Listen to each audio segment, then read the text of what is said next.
Hi everyone, welcome back to another edition of the Velvet Lounge Life. Today we are going to talk about the Tagua nut, which is a resident of the palm nut tree. It's also known as vegetable ivory, or sometimes people will refer to them as like plant-based ivory. Any name that you use is correct as long as you know that the origins are from the palm nut tree, which produces this beautiful, gigantic Tagua nut. So let me show you how large this is in my hand. It is a chunk for sure. And one of the things that not only people do with these, such as carving, because it mimics animal ivory, but you can also eat them when they're soft.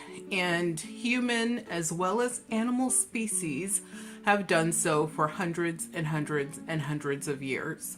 So without further ado, we are going to get into this video talking about these nuts as well as some of the beautiful uses of them, and you will see some examples in this video. So let me give you a quick history on the Tagua nut.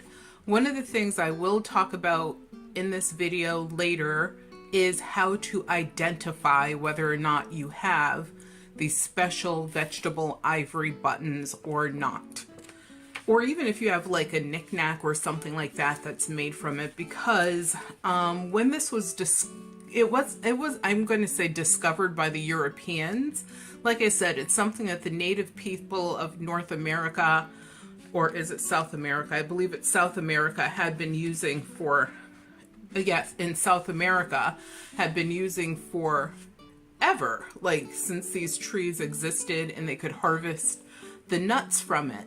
But when the Europeans discovered it, it was about 1840-ish time frame. So it's been over 200 years, or about 200 years, that this has been a product that has been used in European nations, and now it's used all over the world. And one of the reasons that it was so beloved and used is because it mimicked, as I stated earlier, vegetable ivory mimics animal ivory. So what does that mean? It's much easier to capture nuts from a tree than to kill and decimate entire species just for a piece of their bodies. And also, unfortunately, yes, we know that poaching and killing of animals, such as elephants and rhinos, continued. I mean, right now there are so many animals on the endangered species list that we will be next if we don't, hone these things in and support efforts to stop the decimations. But the cool thing about the vegetable ivory nut, Tagua, is that it is a renewable resource. The palm tree grows and it produces and it lives from 50 to 100 years. And also, because it thrives in a tropical climate, there's a benefit to not chopping these trees down. Also, not only buttons were made with the vegetable ivory nut, although buttons became a very, if not the most, I would say, prized and profitable enterprise after a while. But what they did do is they made other little items, such as, little thimble holders, little needle holders. So sewing, for some reason, became a really hot area for these to be used in. And because of that, these trees are prized, they're taken care of, and we today still can find vegetable ivory buttons out on the market as vintage and as well as antique, but vintage, there's a lot of them. And also you might be lucky enough to find some new designs or newer designs, but they do tend to be incredibly plain unless you are traveling to South America and go into a straw market or the like, or some sort of like open town market, and find someone who has beautifully carved them and then just make sure you check that it's okay to import them back to your country. If you're going to find the very best, like most amazingly carved modern version of these buttons, that is how you will find them. I'm sure there's some artisan somewhere in the United States or England or France or whatever kind, Germany, the list goes on, that may be also doing that intricate carving work as well. But you will pay quite a bit for them because of that handiwork. And I don't blame them, because it's, you know, it's totally worth it. So some of the things that people also like adored about using this as a product is the fact that, as I stated, its renewability, the fact that it was easy to ship, the fact that it is easy to deal with as a material. So what that means is, you know, getting it from its nut stage, which is this. And what would happen is there would be about 6 to even 8 of these nuts in one pod. So they grow like in a pod, sort of like this. And they're all positioned around in a circle. And the pod is actually the shell. So that you crack that open and you end up with, like I said, quite a few of these in there, and they can vary in size, but most of them are pretty close to the same size. And then after retrieving the nut from its pod or its shell, this is what you have. So there's this husk on the outside, or hull. It's very thin. I think this is thinner than what you would find on a peanut. And then inside you have this, which is the actual nut itself. And yes, that is the color of it. It's like an ivory. And after they took the nut out of the hull, what they would do is they would then, you know, decide how they wanted to use the nut. Like I said, you see how small it is. It's not tiny. And I will even compare it to the size of a American $50 or sterling. This is a silver $50. So you can see how big it is in comparison to. So this is pretty chunky. However, the other thing that you would see is, and honestly, I can kind of see it with my naked eye here. I think the camera keeps trying to clean up the picture, which I hate that. I want the picture to be as is, even if it's dirty, so you could see what I'm looking at. But what you would see is that there's like little tiny cellular structures in the button. The other thing you will see, and I thought I had a good example here, that there are layers. Like there's a layering. Oh, this is one that has a really good example of the layering of just material, and that's from when the button is growing. It's sort of like when a tree grows, where you see the rings of the tree. I think I could get a good picture of it. Come on, camera. There you go. Cooperate. Come on, you can do it. See that? There it is. So you can see all of those little layers upon layer. That's just where the nut grew from being tiny to medium to bigger and kept growing over time. And it has those little, like, I call them rings. So, but also if you look at the back of this one, nope, they dyed it all the way through. And that's one of the things that this is a good example of a button that went through several processes to be created. So with this button, what they would have done, of course, is recover the material, the nut.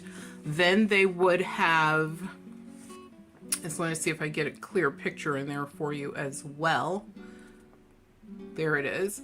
Then they would have carved the button, as you can see they did here. Then after carving it, they would have dyed it. And then they would have carved it again, but deeper, which is how they ended up with the 4 circular decorations with the little nipples in the middle.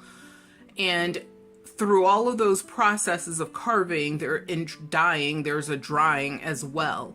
And then of course this has a slight polish on it, but some buttons are, you know, they do have a high gloss polish on them. So this is like a low gloss, not quite matte, but you do get those that have matte finishes. And then the other thing they did with this button is they made sure that they colored it, as you could see, all the way through the self shank on the back as well.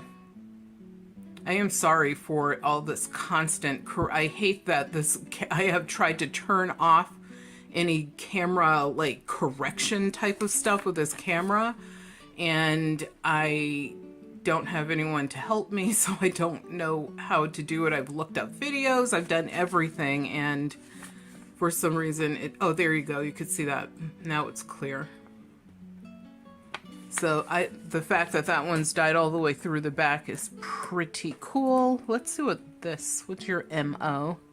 Oh, this is a good one that shows like the nut having a variety of colorations in its natural state, and then them carving the button and just leaving those differences. And you can see there's like probably 3 different shades of color in there, and they just left the different shades of color after, and then they carved it. And of course, after it was carved, it's been polished. So you could see where it's polished, and there's some, I don't know how they ended up with it still having a matte, like I don't know how they did that part of it, but that's also a very gorgeous button, 2-hole as you can see. And on the back, this is what it looks like.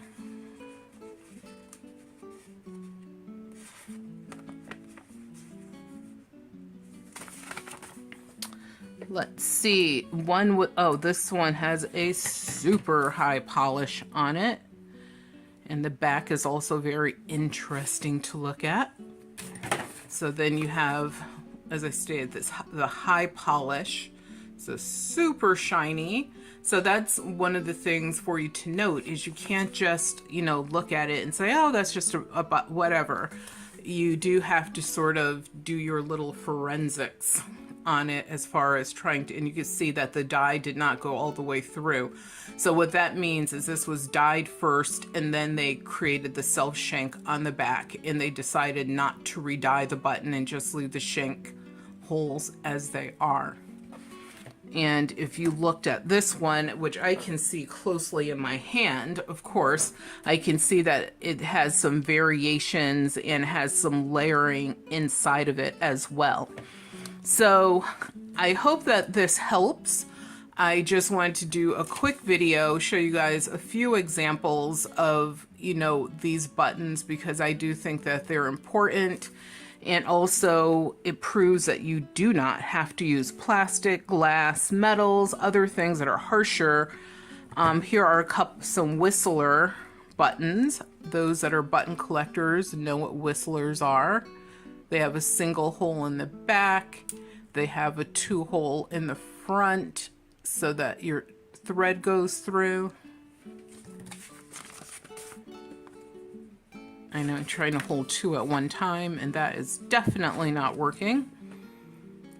But here we have this one. Look at all that beautiful natural coloration in there, and you can see where the shank is. It has a little birth defect, if you will, or birthmark.